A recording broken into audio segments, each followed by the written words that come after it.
Beshem ha'av ve'haben ve'ruach kodes ha'elohim echad. Di dalam nama Bapa dan Putra dan Roh Kudus Allah yang Esa. Amin. Shalom semua. Kita akan bersama-sama merenungi satu undangan dari Sang Mesias yang diambil dari Matius 11 ayat 28 sampai 30. Yang intinya adalah, are you tired? Worn out? Burned out on religion? Come to me. Nah, itulah undangan dari Sang Mesias kita. Kita akan membacanya dalam bahasa Indonesia. Matius 11 ayat 28 sampai 30. Marilah kepadaku semua yang letih lesu dan berbeban berat. Aku akan memberikan kelegaan kepadamu. Pikulah kuk yang kupasang dan belajarlah kepadaku. Karena aku lemah lembut dan rendah hati, dan jiwamu akan mendapat ketenangan. Sebab kuk yang kupasang itu enak, dan bebanku pun ringan. Dari ayat-ayat yang sudah kita baca tadi, apa sih kuk itu? Injil Matius itu ditujukan kepada orang-orang Yahudi, jadi banyak istilah-istilah khusus yang tidak diberi keterangan. Kuk dalam bahasa Yunani adalah sugos, dan dalam bahasa Ibraninya adalah ol. Dan di sini Matius tidak memberikan keterangan. Kenapa? Dengan asumsi bahwa orang-orang Yahudi yang membacanya akan mengetahuinya. Jikalau Matius menulis sugos atau ol, yaitu kuk, yang dimaksudkannya adalah hukum, yaitu hukum Taurat. Maka kata kuk yang dalam bahasa Indonesia itu artinya pikulan yang dibebankan pada ternak biasanya, itu akan mudah dimengerti sebagai suatu simbolisasi dari hukum yang dipikul. Istilah kuk ini juga ada dalam Kisah Para Rasul 15 ayat 10, Galatia 5 ayat 1, 1 Timotius 6 ayat 1, juga dituliskan pada kitab terakhir kita yaitu Wahyu 6 ayat 5, bicara tentang kuk. Nah, kalau bicara tentang kuk yang berisi hukum Taurat itu tentu juga akan bicara dengan pelaksanaannya, bahwa hukum-hukum itu harus ditaati. Allah memberikan hukum Taurat kepada Bani Israel yang dicatat dalam kitab Kejadian sampai dengan kitab Ulangan, 5 kitab Musa itu. Dan itu kalau diperinci, jumlahnya itu di total itu bisa mencapai 613 perintah atau 613 mitzvot. Dan perintah-perintah ini harus ditaati. Yakobus 2 ayat 10 menuliskan bahwa melanggar satu perintah dari hukum Taurat berarti melanggar keseluruhannya, yang artinya keseluruhan perintah dari hukum Taurat itu harus dilaksanakan dengan sempurna. Kita baca ayatnya ya. Yakobus 2 ayat 10. Sebab barang siapa menuruti seluruh hukum itu, tetapi mengabaikan satu bagian daripadanya, ia bersalah terhadap seluruhnya. Jadi seandainya ada 613, Anda sudah melakukan 610, tapi tidak melakukan yang 3, Anda bersalah pada semuanya. Anda melakukan 612 kurang 1, Anda bersalah kepada semuanya. Jadi hukum Taurat bukan cuma 10 hukum atau 10 firman, tapi mencakup semua yang tertulis pada 5 kitab Musa itu yang kalau ditulis ada 613. Dan ini memenuhi dari ujaran orang Israel sendiri. Dari mana Yakobus 2 ayat 10 ini muncul? Ini muncul dari Nasar yang diberikan oleh bangsa Israel. Di mana itu ditulis? Di Keluaran 24 ayat 3. Lalu datanglah Musa dan memberitahukan kepada bangsa itu segala firman Tuhan, segala peraturan itu. Maka seluruh bangsa itu menjawab dengan serentak, segala firman yang telah diucapkan Tuhan akan kami lakukan. Vayavo Moshe vayeshaper la'am et kol divrei Adonai ve'et kol hamishpat Vaya'am Kol ha'am, kol ehad, vayomru. Kol hadibarim, asher diber, Adonai naaseh. Jadi dalam tradisi Yahudi, 613 perintah-perintah tadi itu bukan cuma itu saja, masih harus ditambah dengan peraturan-peraturan para rabi. Jadi kalau dijumlahkan bisa 1000 lebih. Jadi ribuan. Nah, inilah yang namanya legalisme agamawi. Yang Tuhan Yesus itu sedang mendobrak itu. Dalam bar mitzvah, kalau Anda pernah melihat upacara itu, ini adalah upacara simbolisasi seorang anak berumur 12 atau 13 tahun untuk dia itu menerima hukum Taurat yang dipikul. Jadi dalam bar mitzvah tadi, seorang anak akan melakukan aliyah, dia naik. Dan kemudian melakukan bema, menghadap ke mimbar untuk menerima hukum Taurat. Kemudian anak itu dipasangkan syal doa, selendang doa, yang disebut dengan talit pada pundaknya. Kata talit ini berasal dari kata talal, yang arti harfiahnya itu penutup kepala. Bentuk talit yang sering kita lihat, yang dipakai orang-orang Yahudi adalah seperti syal yang dipakai mereka untuk berdoa. Pada keempat ujungnya itu ada tali terpilin, namanya sisit, ada jumbai-jumbainya. Nah, jumbai ini seperti dalam Bilangan 15 ayat 38 sampai 39, ini juga melambangkan pengharapan mereka akan Sang Mesias. Ketaatan mereka pada hukum Taurat dan penghormatan mereka pada kekudusan Tuhan, inilah yang dirupakan dalam upacara bar mitzvah itu. Ketika orang Yahudi berdoa, mereka akan memegang jumbai itu dan meletakkan pada kepala mereka. Dan jumbai-jumbai itu akan mengingatkan mereka pada segala perintah Tuhan sehingga mereka melakukannya. Jadi inilah makna dari upacara bar mitzvah itu. Mereka sejak muda sudah diingatkan untuk memikul hukum Taurat yang banyak itu. Nah, apakah ada orang yang sanggup melaksanakan seluruh perintah Taurat itu dengan sempurna? Di Alkitab kita ada satu orang yang berani mengatakan bahwa ia dalam mentaati hukum Taurat tidak bercacat, alias sempurna. Seperti yang ditulis dalam Filipi 3 ayat 6b. Tentang kebenaran dalam mentaati hukum Taurat, aku tidak bercacat. Ulsitkat hatorah, beli dovi, untuk melaksanakan hukum Taurat, untuk mensedekahkan hukum Taurat, untuk melakukan kebenaran hukum Taurat. Aku tidak bercacat. Jadi artinya di sini, Paulus dengan sangat bangga, dia melakukan 600 hukum Taurat, 600 hukum Taurat itu plus peraturan-peraturan para rabi. Luar biasa bukan? Ada orang melakukan hukum sebanyak itu dan melaksanakan. Rabi Saul sebelumnya telah mencapai kebenaran dalam standar Taurat dan ketaatan-ketaatan yang bersifat lahiriah ini. Rasul Paulus, Rabi Saul tidak bercacat. Sebuah pengakuan menakjubkan manakala kita melihat bahwa hukum Taurat itu begitu rumit, begitu banyak. Dan Rabi Saul ini seorang Yahudi asli, dia seorang ahli Taurat. Dia juga seorang murid dari guru besar Rabban Gamaliel, cucu dari Rabi Hillel. Bisa saja jika dia tak bercacat dalam mentaati hukum Taurat, karena demikianlah orang-orang Yahudi begitu ketat melaksanakan hukum Taurat.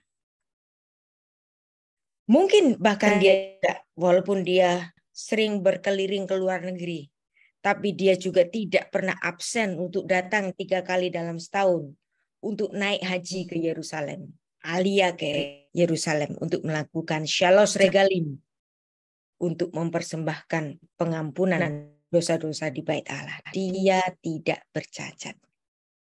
Namun pada ayat selanjutnya, Rabi Saul menyatakan begini. Filipi 3 ayat 7-11 kita baca. Tetapi apa yang dahulu merupakan keuntungan bagiku, sekarang kuanggap rugi karena Kristus. Malahan segala sesuatu kuanggap rugi karena pengenalan akan Kristus.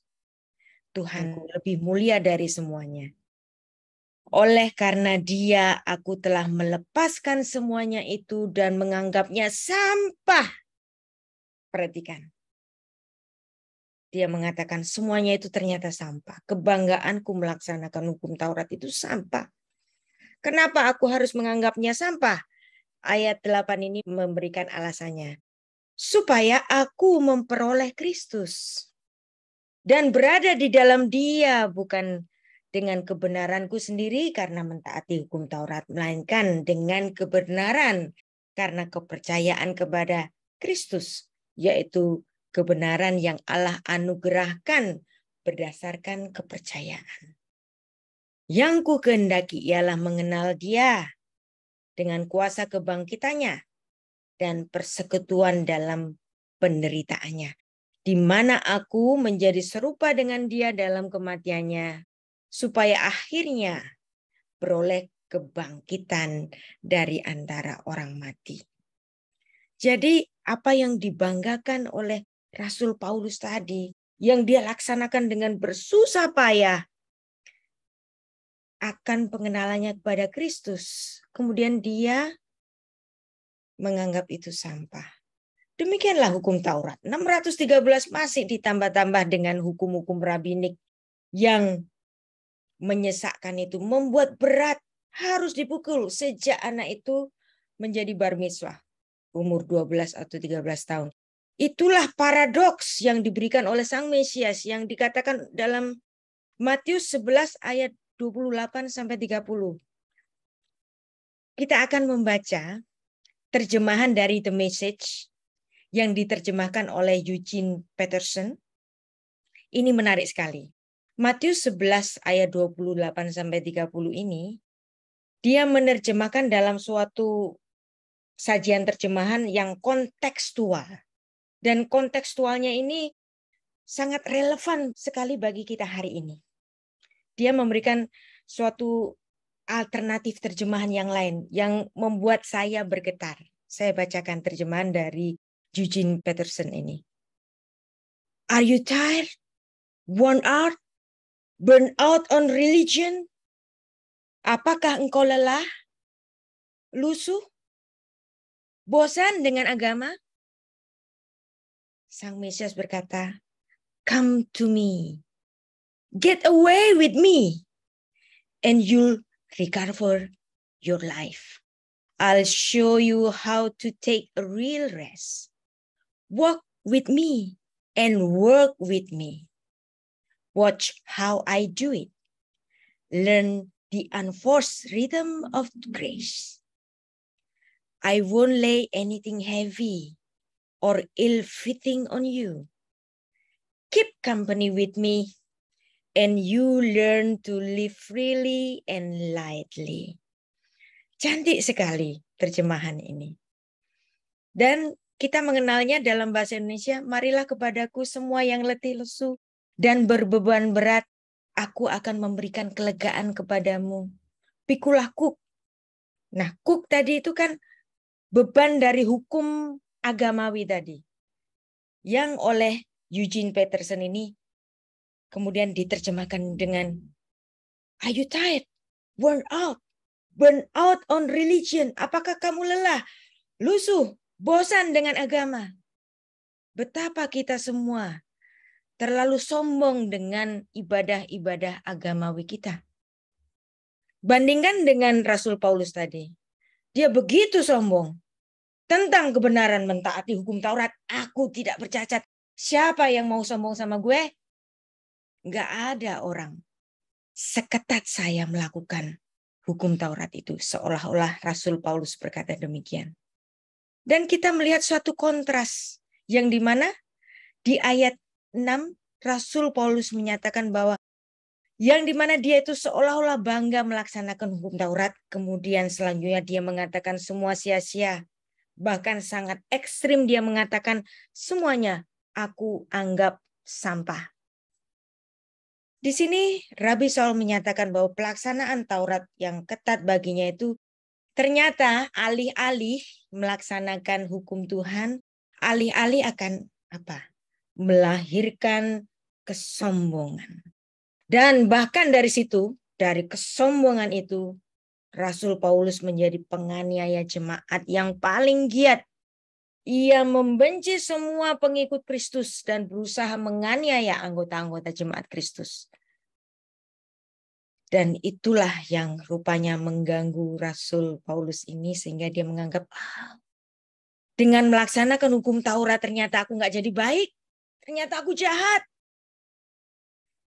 Tapi namun demikian, Tuhan Yesus memberikan rahmat-Nya yang besar dan memberikan kesempatan bagi Rasul Paulus untuk mengubah dia dari menjadi penganiaya jemaat yang paling kejam menjadi pengajar Injil yang paling berani. Dan ini memberikan satu perenungan bagi kita semua. Apa yang menjadi kebanggaanmu dalam pelayanan? Menjadi pengkhotbah? Menjadi apologet?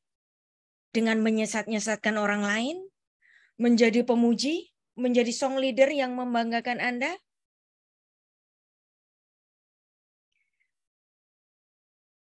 Rutinitas kita dalam melayani Tuhan, hati-hati. Bisa menyeret kita dalam kesombongan. Dan Anda tahu juga bahwa rutinitas pelayanan pun juga bisa membuat Anda lusuh, merasa penat dengan padatnya jadwal.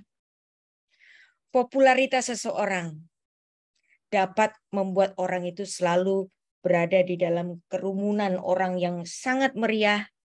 Namun di saat yang sama seseorang juga bisa mengalami kesepian. Ketika Anda di dalam kerumunan kepada orang-orang yang mengagumi Anda dan mereka tampaknya tidak memahami pergumulan Anda, di situ Anda mengalami kesepian. Semua orang-orang yang di sekelilingnya hanya sekedar kegiatan profesionalitas, bukan benar-benar teman. Betapa banyak di antara kita itu memiliki jenis-jenis Taurat-Taurat yang baru yang membebani kita sendiri hari ini. Padahal Tuhan Yesus berkata, di dalam aku ada rest. Aku memberikan kelegaan. Bagaimana mungkin seorang Kristen, seorang pelayan Tuhan bisa mengalami kecapean rohani? Kenapa kita bisa mengalami kecapean rohani? Ketika rutinitas kita, ketika pelayanan kita, ketika kesalehan kita itu membebani dan menjadi hukum yang mengikat. Seringkali kesalehan hanya menimbulkan kesombongan rohani. Pengetahuan akan firman menimbulkan kesombongan rohani. Menyesat-nyesatkan orang, membodoh-bodohkan orang lain. Trinitas kamu salah, trinitas gue yang benar. Kamu sesat. Ketepatan dalam mendefinisikan doktrin menimbulkan kesombongan rohani. Orang yang belum ngerti langsung dibodoh-bodohkan, langsung disesat-sesatkan. Dan orang-orang itu kemudian membuli orang-orang yang dianggap tidak tepat mendefinisikan doktrin Tritunggal. Kemudian mereka rame-rame membuli si A sesat, si B bidat. Libas, hancurkan. Bukankah sikap-sikap semacam ini adalah jenis manusia lama Paulus yang sudah dianggap sebagai sampah? Dan justru itu yang membuat Rasul Paulus pada akhirnya sadar bahwa kesalehan dalam mentaati hukum, kesalehan agamawi yang secara tidak bercacat itu hanya alih-alih menimbulkan kesombongan rohani, melakukan hukum Tuhan, tetapi tidak melakukan kebenaran Kristus. Tidak ada tuntutan hukum Taurat yang tidak dilaksanakan oleh Rasul Paulus. Dan pengenalannya kepada Sang Kristus, Sang empunya hukum itu, yaitu Dia adalah Kristus. Dan Yesus ini menyapanya untuk datang kepadanya. Dan disitulah Rasul Paulus menemukan suatu kelegaan yang sejati. Oleh karena pengenalannya kepada Kristus, yaitu anak domba Allah yang sebagai korban penggenap sempurna dari hukum Taurat itu. Pada akhirnya Rabi Saul sadar bahwa apa yang dilakukan dengan susah payah oleh Rasul Paulus itu tidak sebanding dengan kemuliaan dari korban Kristus. Apa kontradiksi dari kuk Taurat dan kuk hukum Kristus? Beban hukum Taurat dan beban hukum Kristus. Menurut Rabi Yahudi, sebagaimana dituliskan dalam Mishnah Pirkei Avot 3 ayat 5, bahwa ternyata hukum Taurat itu benar-benar berat dan membebani. Kenapa? Karena sifatnya lahiriah, kasat mata.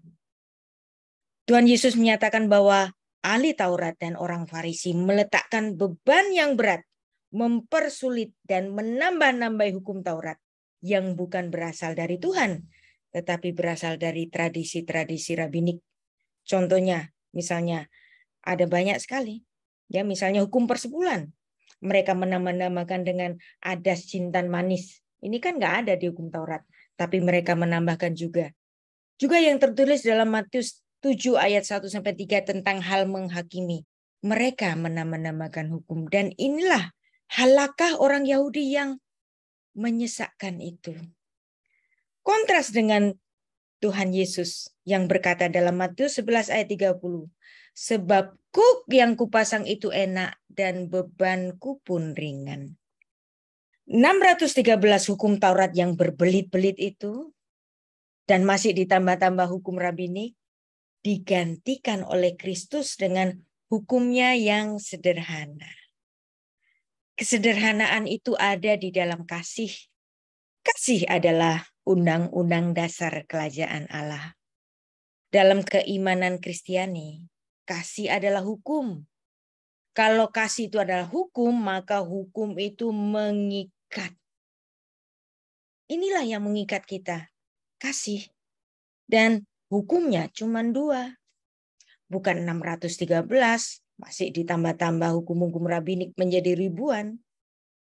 Hukum yang pertama adalah supaya umat Allah sebagai mempelainya mengasihi Allah.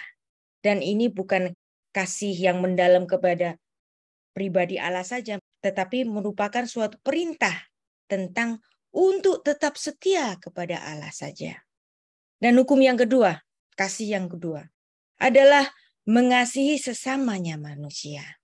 Jadi seandainya Anda memiliki kepandaian dalam pemahaman Alkitab, kemudian menghadapi orang-orang yang belum mengerti Alkitab, jangan kepandaianmu itu untuk membuli orang-orang yang belum mengerti itu. Seandainya kepandaianmu untuk merumuskan suatu dogma dan doktrin gereja, itu Anda anggap paling tepat. Jangan ini menjadi suatu kesombongan bagi orang-orang yang belum memahami hal itu. Iman adalah proses. Dan proses pengenalan kepada Tuhan itu terjadi setiap hari. Pengenalan saya akan Tuhan 10 tahun yang lalu berbeda dengan hari ini. Pengalaman saya dengan Tuhan, pengenalan saya dengan Tuhan, pengertian saya terhadap Alkitab berbeda 5 tahun yang lalu dengan hari ini. Karena apa? Iman berproses. Kalau dahulu kita tidak mengerti, kalau dahulu kita tidak tepat memahami Trinitas, itu pun masih proses.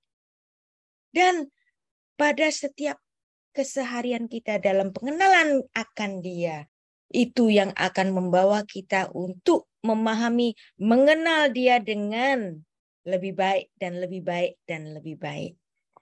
Dan inilah kasih, mengasihi Tuhan, mengasihi sesama. Jangan membuli orang yang kadar rohaninya itu mungkin di bawah dari kita. Karena Allah menciptakan manusia dengan kodrat untuk mengasihi. Karena tanpa kasih manusia tidak dapat mencapai surga. percuma pengenalan Anda tentang Alkitab, percuma pengenalan Anda tentang doktrin dan dogma-dogma gereja kalau tidak ada kasih. Begitu pentingnya kasih ini sehingga Rasul Yohanes mengatakan, barang siapa tidak mengasihi, ia tetap berada di dalam maut. 1 Yohanes 3 ayat 14b. Semua tuntutan Taurat telah digenapi dengan cara kematian Kristus di kayu salib. Efesus 2 ayat 15. Sebab dengan matinya sebagai manusia, ia telah membatalkan hukum Taurat dengan segala perintah dan ketentuannya untuk menciptakan keduanya menjadi satu manusia baru di dalam dirinya, dan dengan itu mengadakan damai sejahtera. Dan Kolose 2 ayat 14 itu juga menuliskan, dengan menghapuskan hutang oleh ketentuan-ketentuan hukum yang mendakwa dan mengancam kita, dan itu ditiadakannya dengan memakukannya di kayu salib. Yang artinya di sini, orang Kristen, murid-murid Kristus, tidak di bawah hukum Taurat, karena hukum Tauratnya sudah digenapinya di atas kayu salib itu. Dan orang Kristen ada di bawah hukum Kristus, yaitu hukum kasih. Kasih adalah undang-undang dasar kerajaan sorga. Nah, terhadap Efesus 2 ayat 15 ini, banyak orang salah memahami bahwa dengan berakhirnya hukum Taurat, bahwa dengan batalnya hukum Taurat, menjadi tanpa hukum, anomos. Bukan. Jangan salah paham dengan Efesus 2 ayat 15 ini. Ada banyak kebingungan-kebingungan di antara orang Kristen, termasuk mungkin di antara kita hari ini, yang memahami Efesus 2 ayat 15 ini. Mereka berpikir demikian. Kalau hukum Taurat itu batal, apakah benar yang dulunya dilarang berzina, sekarang boleh berzina? Yang dulu dilarang membunuh, sekarang boleh membunuh. Kan hukum Taurat bilang jangan membunuh, jangan berzina, jangan mencuri. Dengan batalnya itu boleh mencuri. Nah, ini adalah pemahaman yang sangat salah mengenai penerapan Efesus 2 ayat 15. Perlu kita sadari bahwa pembatalan hukum Taurat, akhir dari hukum Taurat itu tidak menjadikan orang Kristen menjadi tanpa hukum atau anomos. Ingatlah bahwa Tuhan Yesus sudah memberikan dasar kepada murid-muridnya satu hukum yang baru yang telah diperkenalkan sebelum kematiannya di atas kayu salib itu, yang membatalkan hukum Taurat Musa itu, bahwa dia telah memberikan hukum yang baru. Apa hukumnya yang baru? Yaitu hukum kasih. Matius 22 ayat 34-40. Jawab Tuhan Yesus kepadanya, kasihlah Tuhan Allahmu dengan segenap hatimu, dengan segenap jiwamu, dengan segenap akal budimu. Itulah hukum yang terutama dan yang pertama. Dan hukum yang kedua, yang sama dengan itu, ialah kasihlah sesamamu, manusia, seperti dirimu sendiri. Pada kedua hukum inilah tergantung seluruh hukum Taurat dan kitab para nabi. Itulah kenapa Tuhan Yesus dengan gamblang mengatakan, marilah kepadaku semua yang letih lesu, berbeban berat, aku akan memberikan kelegaan kepadamu. Pikulah kuk yang kupasang, belajar kepadaku, aku lemah lembut dan rendah hati. Jiwamu pun akan mendapatkan ketenangan. Sebab kuk yang kupasang itu ringan. Kenapa ringan? Karena bukan 613. Karena hanya 2 saja. Dan Tuhan Yesus sendiri berkata, dan bebanku pun sendiri ringan. Kuk yang dipasang oleh Tuhan Yesus itu isi, ringan, hanya 2 saja. Bukan 613. Nah, sekarang kita kembali kepada satu persoalan. Kalau hukum Taurat itu batal, apakah yang dahulu dilarang berzina, sekarang boleh berzina? Yang dulu dilarang membunuh, sekarang boleh membunuh. Perlu kita pahami bahwa firman ke-7, jangan berzina, itu dijelaskan lebih lanjut dalam kitab Taurat, misalnya dalam Imamat 18 ayat 20 dan masih banyak lagi. Dan tidak ada satupun ajaran Taurat seperti yang diajarkan oleh Yesus. Bahwa Tuhan Yesus mengatakan demikian. Jangan berzina. Kalau hukumnya Taurat itu selesai, apakah boleh berzina? Bukan. Tuhan Yesus masuk ke dalam esensi dari hukum itu. Tuhan Yesus mengatakan, barang siapa memandang perempuan serta menginginkannya, dia sudah berzina dalam hatinya. Dan inilah yang sering saya kutip, bahwa Yesus Kristus merombak habis-habisan hukum Taurat Perjanjian Lama. Jadi kalau pada zaman sebelumnya orang ketahuan berzina, baru dia dikatakan berzina, tapi di dalam hukum Kristus, pikiran ngeres pun itu pun sudah berzina. Firman ke-6, jangan membunuh. Yang dibandingkan dengan hukum balas dendam, lex talionis, mata ganti mata, gigi ganti gigi. Dan perintah yang keras ini kemudian diubah oleh Sang Kristus. Diubah menjadi mata beri mata. Apakah hal ini berarti membatalkan hukum Taurat yang dulu dilarang membunuh, sekarang boleh membunuh? Bukan. Bagi saya, ajaran Kristus itu justru menjungkir balikan hukum Taurat 180 derajat. Hukum balas dendam yang permisif terhadap pembunuhan itu dirombak habis-habisan karena Yesus itu menyorot pada sumbernya. Demikianlah perbuatan-perbuatan dosa yang kasat mata baru dia dihukum, tetapi di dalam hukum Kristus, hukum yang masih ada di hati, Anda membenci saudaramu, itu sudah membunuh di dalam hukum Kristus. Karena hukum Kristus itu semata-mata adalah kasih. Roma 13 ayat 10. Kasih tidak berbuat jahat terhadap sesama manusia. Karena kasih adalah kegenapan hukum Taurat. Nah, dengan penjelasan ini kita akan memahami bahwa kalau dulu dilarang berzina, hari ini kita tidak berzina. Kenapa? Karena kita mengasihi sesama kita. Itu istri orang lain, itu suami orang lain, jangan kamu ambil karena engkau mengasihi sesamamu. Ada harta orang lain, jangan kamu curi. Kenapa? Karena itu milik orang lain, karena engkau mengasihi sesamamu. Menjadi seorang pejabat, kamu tidak akan menjadi seorang koruptor. Kenapa? Atas karena kasih. Kamu tidak akan menjadi koruptor karena engkau mengasihi sesamamu. Jadi kasih adalah jalan memenuhi hukum Taurat. Kalau Anda kasih, Anda tidak akan melanggar hukum-hukum yang diperinci dalam 613 itu. Jadi kalau ada pertanyaan kalau hukum Taurat batal, bolehkah kita membunuh? Bolehkah kita mencuri? Artinya orang itu masih belum memahami esensi dari hukum Kristus ini. Tapi apa yang terjadi? Tuhan Yesus memberikan kuk yang enak, kuk yang ringan. Tapi apa yang terjadi pada gereja-gereja hari ini?